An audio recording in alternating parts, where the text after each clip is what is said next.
I feel that I should be ready. I should be ready for any eventualities because the political situation in the Philippines is very, very, very fluid.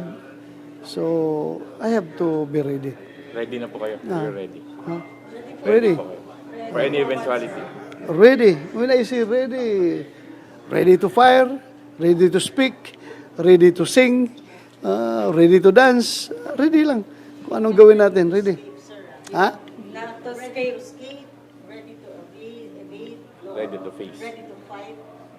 Well, as I've said, I am willing to face Filipino courts.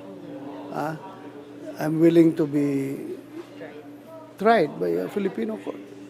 But by a foreign body? But by a foreign body, I am not willing. I am not willing. But it is not an indicator that lalayasan ko kayo.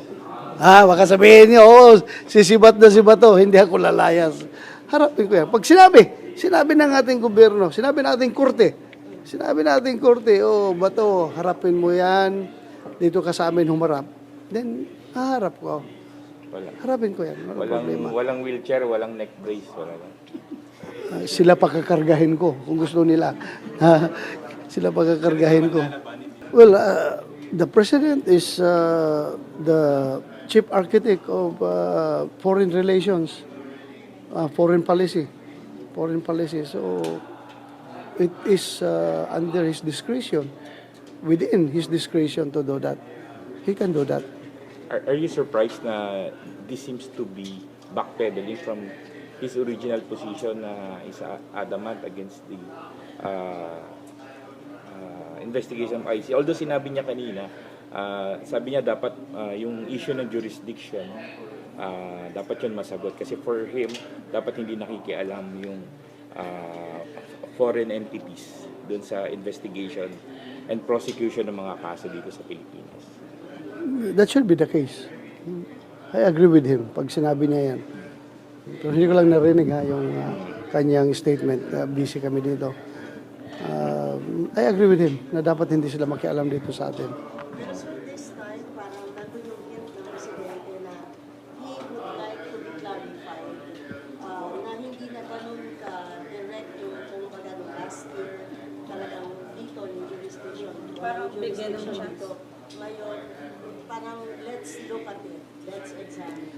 Well, again, we have to respect whatever the decision of the president is. Tingnan lang natin what will be the next development. Whatever will be his decision, you will not oppose. You will not oppose. Whatever his decision will be. Well, as I have said, that's we have separation of powers.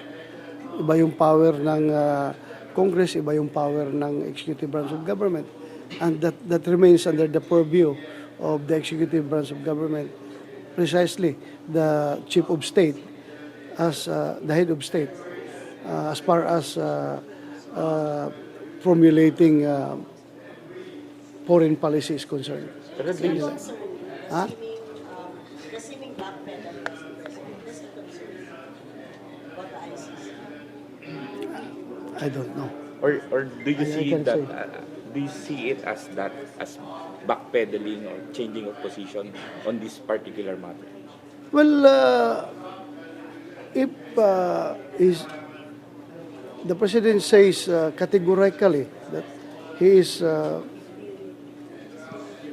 allowing ICC to come in and make the investigations, then that's backpedaling.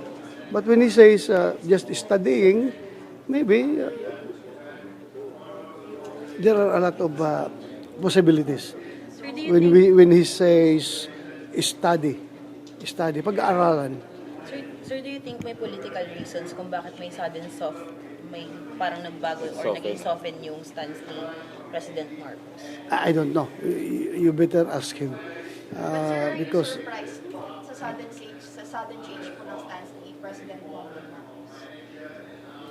well, hindi lang naman ako nasusurprise.